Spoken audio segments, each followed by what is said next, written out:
हम्म. अशी कल्पना करा की तुमचे स्वतःचे तोंड हे एखाद्या सापाचे बीळ आहे आणि तुमची जीभ हा एक विषारी फुतकारणारा काळा साप आहे. बापरे. हो ना.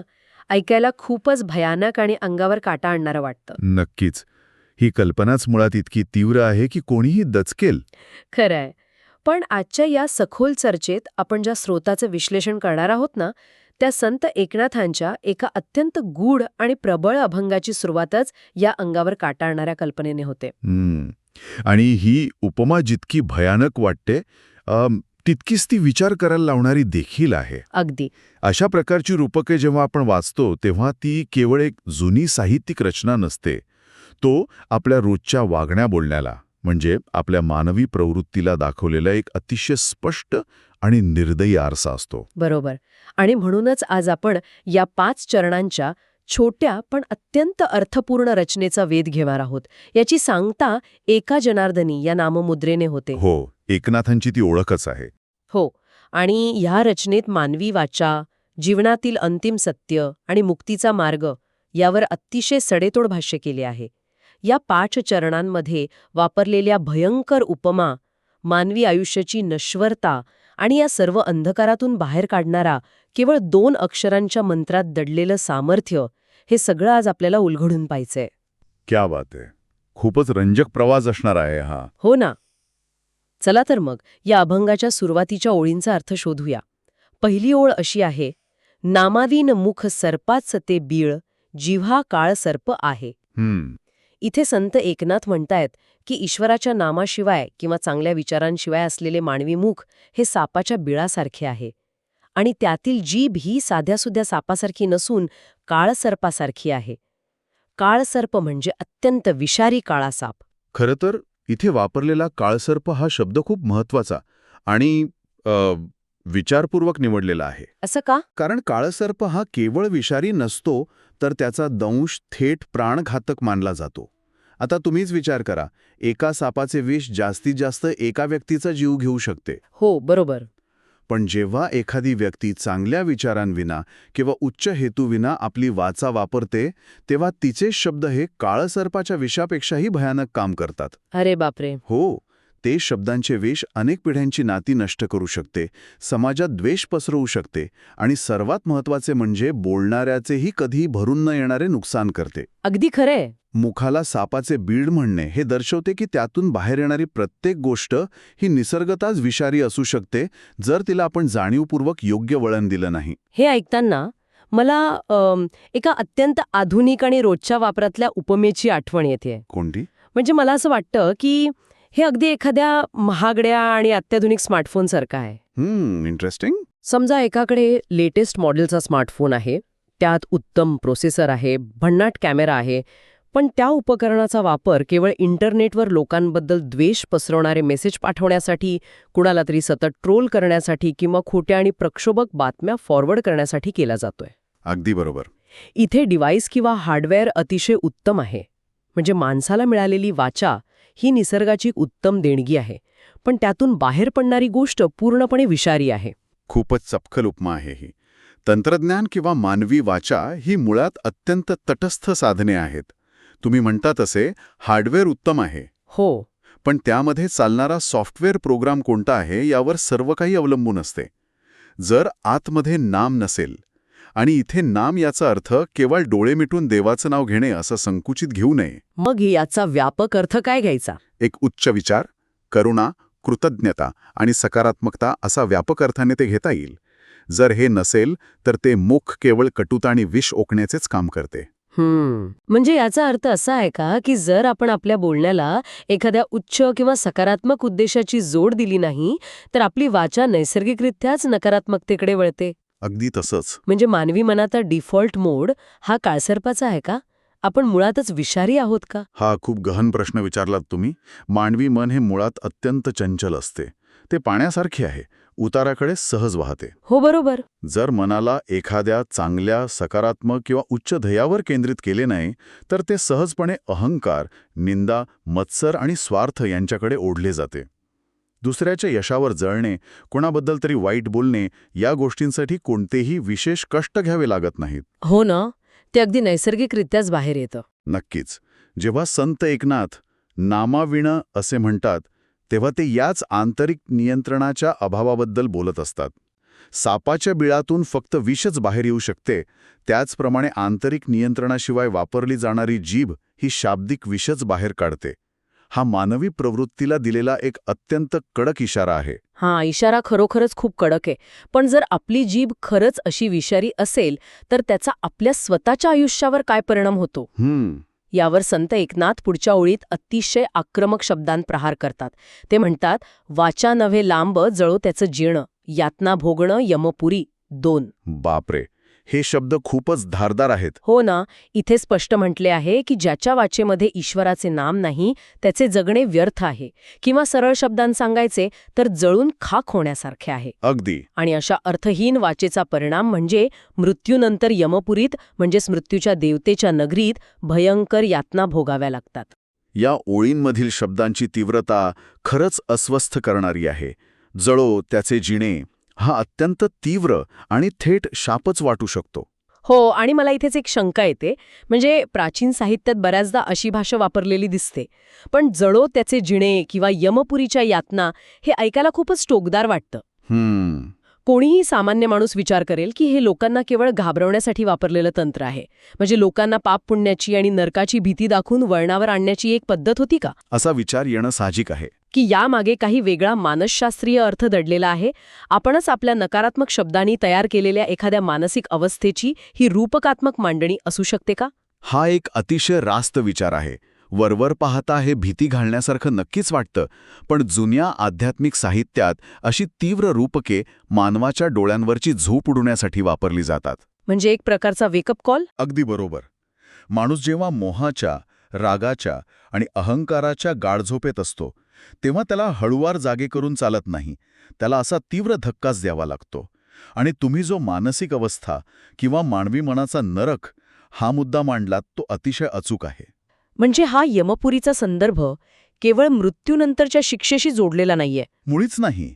यमपुरीच्या यातना हा शब्द केवळ मरणोत्तर शिक्षेसाठी किंवा मृत्यूनंतरच्या एखाद्या काल्पनिक जगासाठी वापरलेला नाहीये. तुम्ही आपल्या आजूबाजूला अशी अनेक माणसं पाहिली असतील जे सतत इतरांची निंदा करतात, कटू बोलतात, ज्यांच्या प्रत्येक शब्दात एक प्रकारचा दंश असतो. हो, अनेकदा अशी माणसे भेटतात. मग तुम्हीच विचार करा, अशा लोकांचे स्वतःचे आयुष्य कसे असते? ते सतत तणावात असतात, त्यांच्या आजूबाजूला कुणीही प्रेमाने राहत नाही, ते आतून अत्यंत एकाकी आणि असमाधानी असतात. हे खरंय. विज्ञानानुसारही सततच्या रागामुळे आणि द्वेषामुळे शरीरात ताणतणाव वाढवणारी रसायनं तयार होतात. ते लोक याच जन्मात याच जगात स्वतःसाठी एक जिवंत यमपुरी तयार करत असतात. अरे बापरे. हो, उद्देशहीन आणि कटुतेने भरलेल्या आयुष्याची ती शोकांतिका आहे. हे चरण आपल्याला या वास्तवाची जाणीव करून देते. हो, आणि म्हणूनच जेव्हा लोक रागाच्या भरात कोणाला तरी दुखावण्यासाठी काही बोलून जातात तेव्हा ते दुसऱ्याला तर दुखावतातच, पण स्वतःचाही रक्तदाब वाढवून घेतात, स्वतःची झोप उडवून घेतात. अगदी तसंच. म्हणजे तो मानसिक नरक इथेच याच क्षणी सुरू होतो. हे खरंच विचार करायला लावणार आहे. आपण स्वतःच आपल्या शब्दांनी आपल्या आजूबाजूला एक यमपुरी उभी करत असतो. नक्कीच. पण मग माणूस असा विचार करतो की ठीक आहे, मी रागीट असेन, मी कटू बोलत असेन, पण माझ्याकडे माझी माणसं आहेत, माझी संपत्ती आहे, मी जे काही करतोय ते माझ्या कुटुंबासाठीच तर कमवतोय ना. हाच तो भ्रम आहे. आणि यावरच या रचनेत पुढे अतिशय विदारक भाष्य केले आहे. ओळी अशा आहेत: हरिविन कोणी नाही सोडविता, पुत्रबंधू कांता संपत्तीचे, अंतकाळी कोणी नाही बा सांगाती. याचा सरळ अर्थ असा आहे की तुमचे पुत्र, बंधू, पत्नी आणि तुम्ही आयुष्यभर कमवलेली संपत्ती हे कोणीही तुम्हाला अंतिम क्षणी वाचू शकत नाहीत. आयुष्याच्या शेवटच्या प्रवासात या जगातलं कोणीच सोबतीला नसते. मानवी आयुष्यातील हे एक सर्वात मोठे आणि पचवायला कठीण असे सत्य आहे. हो ना. माणूस आपले संपूर्ण आयुष्य या 4 गोष्टीभोवतीच फिरत ठेवतो: मुले, भावंड, जोडीदार आणि संपत्ती. याच गोष्टींसाठी तो अनेकदा आपल्या वाचेचा गैरवापर करतो, इतरांना फसवतो, खोटे बोलतो, कठू वागतो. अगदी. तो स्वतःला सांगत असतो की तो हे सर्व आपल्या कुटुंबासाठी करत आहे, पण अंतिम प्रवासात हे सर्व मागेच राहते. पण हे ऐकायला थोडं निराशावादी आणि एकाकी नाही का वाटत? कसं काय? म्हणजे माणूस हा समाजशील प्राणी आहे. तो आपले संपूर्ण आयुष्य कुटुंब जोडण्यात, नाती टिकवण्यात आणि आपल्या मुलांसाठी एक सुरक्षित भविष्य निर्माण करण्यात घालवतो. हां, आणि इथेही रचना म्हणतेय की अंतकाळी हे सगळं निरुपयोगी आहे. जर शेवटी कोणीच सोबत येणार नसेल तर मग या नात्यांचा, या प्रेमाचा आणि संपूर्ण आयुष्याचा अर्थच काय उरतो? आपण माणसांना जोडण्याची गरज आणि ही अंतिम एकाकीपणाची जाणीव यात समतोल कसा साधायचा? हा प्रश्न खूप नैसर्गिक आहे आणि अनेकांना असा संभ्रम पडू शकतो. पण इथे आपण या विचाराचा गाभा काळजीपूर्वक समजून घेतला पाहिजे. तो कसा? ही रचना कुटुंबाला किंवा संपत्तीला वाईट म्हणत नाहीये किंवा त्यांच्यावर प्रेम करू नका असे वैराग्यही शिकवत नाहीये. इथे फक्त त्यांच्या मर्यादा स्पष्ट केल्या जात आहेत. अच्छा. भौतिक जगात जगण्यासाठी या गोष्टी नक्कीच महत्त्वाच्या आहेत. कुटुंबाचा भावनिक आधार लागतो, जगण्यासाठी संपत्ती लागते. जसे घर बांधताना आपण बाहेरून बांबूचे आणि लाकडाचे मचान किंवा स्कॅफोल्डिंग उभे करतो ना, तसेच हे भौतिक आयुष्य आहे. हां, छान उपमा आहे ही. पण घर बांधून झाल्यावर आपण त्या मचाणावर राहत नाही, आपण घरात राहतो. मृत्यूचा किंवा अंतिम सत्याचा प्रवास हा प्रत्येकाला एकट्यालाच करावा लागतो. म्हणजे भौतिक आधार आणि आध्यात्मिक आधार या दोन वेगळ्या पातळ्या आहेत आणि आपण एकालाच सर्वस्व मांडण्याची चूक करतो. अगदी बरोबर. माणूस जेव्हा भौतिक आधारांनाच आपला अंतिम आणि शाश्वत आधार मानतो, तेव्हा तो एका भ्रमात जगतो. हां, जेव्हा जीवनाचा शेवटचा टप्पा समोर येतो, तेव्हा बँकेत असलेली संपत्ती मनःशांती देऊ शकत नाही आणि अत्यंत जवळची नातीही तो मृत्यूचा अनुभव वाटून घेऊ शकत नाहीत. त्यावेळी केवळ माणसाची आंतरिक अवस्था, त्याचा आध्यात्मिक आधारच त्याच्यासोबत उडतो. खरंय. जर तुम्ही आयुष्यभर तुमची वाचा काळ सर्पासारखी वापरून इतरांना दुखवून ही नाती आणि संपत्ती गोळा केली असेल, तर अंतकाळी तुमच्याकडे ना ती नाती उरतात, ना ती संपत्ती आणि सर्वात महत्त्वाचे म्हणजे ना मनःशांती. बापरे, हा विचारच किती सुन्न करणार आहे. हो, म्हणूनच भौतिक जबाबदाऱ्या पार पाडतानाच एका शाश्वत आधाराची म्हणजेच हरीची जोड असणे आवश्यक आहे, हेही ओळ अधोरेखित करते. आणि इथूनच खरी गंमत किंवा या रचनेचा खरा ट्विस्ट सुरू होतो. हो ना? जेव्हा सगळे मार्ग बंद झालेले दिसतात, जेव्हा सगळे भौतिक आधार गळून पडतात आणि जेव्हा तो भयानक मानसिक नरक समोर उभा राहतो, तेव्हा यातून बाहेर पडण्याचा मार्ग काय? यावरचा उपाय या रचनेने शेवटच्या काही ओळींमध्ये अतिशय सुंदरपणे दिला आहे. साधूचे संगती हरी जोडे 4 कोटी कुळेमतारी हरी अक्षरे दोन्ही एका जनार्दनी पाठ केली 5. या पूर्ण अभंगाचा हा कळसाध्याय आहे. अगदी. मानवी समस्या कितीही मोठी आणि भयानक असली तरी त्यावरचा उपाय किती साधा, सोपा आणि सुंदर असू शकतो हे इथे दिसतं. हो, आणि तो उपाय काय आहे? तर साधूंची संगत किंवा सज्जनांचा सहवास केल्याने हरी जोडला जातो. आणि सर्वात महत्त्वाचा आणि चक्रावून टाकणारा निष्कर्ष म्हणजे ह आणि री ही केवळ 2 अक्षरे कोटी कुळांचा म्हणजे लाखो पिढ्यांचा उद्धार करू शकतात. क्या बात आहे. आणि शेवटी एका जनार्दनी म्हणजे स्वतः संत एकनाथ आपल्याला ही 2 अक्षरे पाठ करण्याचा म्हणजे सतत स्मरणात ठेवण्याचा उपदेश करतात. या 2 ओळींमध्ये एक प्रचंड मोठी आशा दडलेली आहे. सुरुवातीला जो काळसर्प आणि यमपुरीचा भयानक अंधार होता ना, तो या केवळ 2 अक्षरांच्या प्रकाशाने पूर्णपणे नाहीसा होतो असा विश्वास इथे दिलाय. मला हे एखाद्या मोठ्या झिप फाईल किंवा अतिशय सुरक्षित अशा एन्क्रिप्टेड डेटाबेस सारखं वाटतंय. अरे वा, कसं काय? म्हणजे तुम्ही कल्पना करा, एक प्रचंड मोठा डेटाबेस आहे ज्यामध्ये लाखो पिढ्यांच्या मुक्तीचा, शांतीचा आणि ज्ञानाचा डेटा स्टोअर केलेला आहे. आणि हरी हा एक छोटासा केवळ 2 अक्षरांचा पासवर्ड आहे. जसा तुम्ही तो पासवर्ड सिस्टीममध्ये टाकता तशी ती फाईल अनझिप होते आणि तो सर्व मुक्तीचा डेटा अनलॉक होतो. केवळ 2 अक्षरांचा चमत्कार. वा, खूपच छान. प्राचीन काळी जेव्हा वेद आणि उपनिषदे सामान्य माणसांना समजायला खूप कठीण होती, तेव्हा संतांनी हे सर्व ज्ञान अशा 2 अक्षरांच्या पासवर्डमध्ये कंप्रेस करून सर्वसामान्यांच्या हातात दिले. असं नाही का वाटत? ही अतिशय सुंदर आणि आजच्या काळाला साजेशी उपमा आहे.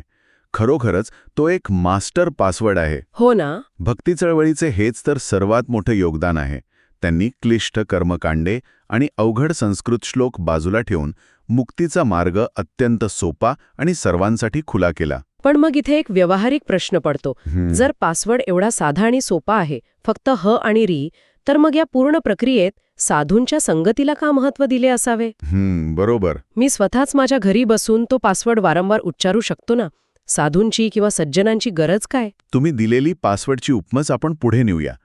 तुमच्याकडे पासवर्ड आहे, पण जर तुमची सिस्टमच व्हायरसने करप्ट झालेली असेल किंवा तुम्ही तो पासवर्ड चुकीच्या स्क्रीनवर टाकत असाल, तर ती फाईल अनलॉक होईल का? नाही, अजिबात नाही. अगदी तसंच. साधू किंवा सज्जन लोक हे त्या नेटवर्कचे मार्गदर्शक आहेत. ते सिस्टम ॲडमिनिस्ट्रेटर आहेत. अरे वा. त्यांच्याकडे तो पासवर्ड नुसता माहिती नसतो, तर त्यांनी तो स्वतः जगलेला असतो. ते तुम्हाला शिकवतात की हा पासवर्ड केवळ यांत्रिकपणे उच्चारायचा नाहीये, तर त्यामागील भावना आणि अर्थ काय आहे हे समजून घ्यायचे आहे. म्हणजे केवळ ओठांनी हरिहरी म्हणायचं आणि मनात मात्र दुसऱ्याबद्दल द्वेष ठेवायचा, या पोपटपंचीचा काहीही उपयोग नाही. अगदी तसंच. जर तुमच्या मनात तीव्र द्वेष असेल, तुमचा अहंकार मोठा असेल आणि तरीही तुम्ही तोंडाने केवळ यांत्रिकपणे हरिहरी म्हणत असाल, तर त्याचा काहीही उपयोग होणार नाही. बरोबर. साधूंची संगत तुमच्या विचारांची दिशा बदलते. ते तुमच्या आतील त्या फुतकारणाऱ्या काळसर्पाला शांत करायला शिकवतात. त्यांच्या सहवासात आल्यावर तुम्हाला खऱ्या नामाची ओळख होते. या संपूर्ण रचनेचे सौंदर्य या विरोधाभासात आहे. बघा, समस्या किती भयंकर आणि गुंतागुंतीच्या आहेत. विषारी सापासारखी जीभ, यमपुरीच्या मानसिक यातना, एकाकी मृत्यू आणि भौतिक जलाचे मायाजाळ. हो. पण या सर्व गुंतागुंतीच्या प्रश्नावरचा उपाय अत्यंत सोपा, सुलभ आणि सर्वांना उपलब्ध असा आहे. हरी ही केवळ 2 अक्षरे. हे खरंच अफाट आहे. एका बाजूला अथांग अंधार आणि दुसऱ्या बाजूला केवळ 2 अक्षरांचा प्रकाश. नक्कीच. पण यामध्ये अजून एक शब्द आलाय, कोटी कुळे तारी. म्हणजे ही 2 अक्षरे लाखो पिढ्यांचा उद्धार करतात. याचा अर्थ असा का की जेव्हा एखादी व्यक्ती खऱ्या अर्थाने आध्यात्मिक मार्गावर चालते, आपली वाचा शुद्ध ठेवते, तेव्हा तिचा सकारात्मक प्रभाव केवळ तिच्या पुरता मर्यादित राहत नाही? 100%. आजच्या मानसशास्त्रात जनरेशनल ट्रॉमा किंवा पिढ्यानपिढ्या चालत आलेले मानसिक आघात यावर खूप चर्चा होते. हो, अलीकडे हा विषय खूप ऐकायला मिळतो. एका पिढीचा राग, कटुता आणि विषारी बोलणे हे पुढच्या पिढीमध्ये संक्रमित होते. पण जेव्हा एखादा कुळातील एक व्यक्ती या काळसर्पाला शांत करते, स्वतःची वाचा शुद्ध करते आणि प्रेमाने करुणेने वागू लागते, तेव्हा ती व्यक्ती तो रागाचा आणि कटुतेचा साखळी पाश तोडते. खरंच की? तिचे आचरण, तिचे विचार हे तिच्या कुटुंबासाठी आणि पुढच्या अनेक पिढ्यांसाठी शांतीचा बाया बनतात. म्हणूनच संत एकनाथ म्हणतात की हा 2 अक्षरी मंत्र कोटी कुळे तारतो. आणि म्हणूनच त्यांनी आपल्याला ही 2 अक्षरे पाठ करायला सांगितली आहेत. म्हणजे ती आपल्या नित्यस्मरणात, आपल्या श्वासात भिनवायला सांगितली आहेत. खूपच सुंदर. चला, तर आता आपण आजच्या या सखोल चर्चेचा थोडक्यात आढावा घेऊया. नक्की. आपण पाहिलं की कशी एका मानवी मुखाची तुलना सापाच्या बिळाशी केली गेली, जिथून केवळ शाब्दिक विष बाहेर पडण्याची शक्यता असते. आपण हेही समजून घेतलं की कशी एक चुकीची विषारी वाचा माणसाचं आयुष्य याच जगात जाळून खाक करते आणि त्याला एका मानसिक यमपुरीत ढकलते.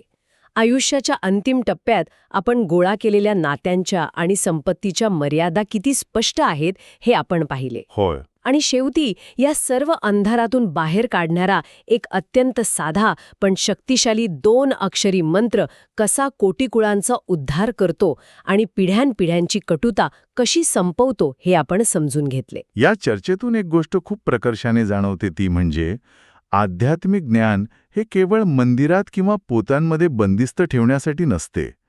ते आपल्या रोजच्या जगण्याशी, आपण लोकांशी कसे बोलतो याच्याशी थेट जोडलेले असते. अगदी 100%. आणि म्हणूनच आजच्या या सखोल विश्लेषणाची सांगता करताना मला एक वेगळा विचार आपल्या सर्वांसमोर ठेवायचा आहे. कोणता?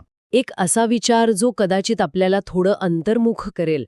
या प्राचीन रचनेने आपल्याला हरी या 2 अक्षरांद्वारे आपली वाचा शुद्ध करण्याचा मार्ग दाखवला. पण आजच्या या अत्यंत वेगवान आणि 24 तास कनेक्टेड असलेल्या डिजिटल जगात आपण स्वतःला हा प्रश्न विचारला पाहिजे, आपण आपला वेळ आणि ऊर्जा नेमकी कुठे खर्च करत आहोत? हा खूप महत्वाचा प्रश्न आहे. आज आपण जेव्हा सोशल मीडियावर एखादी कमेंट करतो, कोणाला तरी रागाच्या भरात रिप्लाय देतो किंवा इंटरनेटवरच्या निरर्थक वादांमध्ये पडतो, तेव्हा आपले तोंड किंवा आपली बोटं नकळत एखाद्या काळसर्पासारखे विष तर ओकत नाहीयेत ना? बरोबर. स्क्रीनच्या मागे लपून आपण जे जहाल शब्द वापरतो ते कोणाचा तरी आयुष्य यमपुरी तर बनवत नाहीयेत ना? आणि जर तसे असेल, जर आपण रोज त्या काळसर्पाला खतपाणी घालत असू, तर आपल्या आजच्या या आधुनिक जीवनात तो शुद्धीकरणाचा 2 अक्षरी मंत्र कोणता असू शकतो, जो आपल्याला या शाब्दिक विषातून आणि या डिजिटल यमपुरीत अडकण्यापासून मुक्त करेल? खूपच विचार करायला लावणारा मुद्दा आहे हा. हो ना. अशी कल्पना करा की तुमचे तोंड हे सापाचे बीड नाही, तर एक सुंदर बाग आहे. आता त्यातून काळसर्प बाहेर येणार की एखादे फूल, याचा विचार नक्की करा. आजच्या या सखोल चर्चेत सहभागी झाल्याबद्दल धन्यवाद. पुन्हा भेटूया अशाच एका नव्या आणि रंजक विषयावर विचारमंथन करण्यासाठी.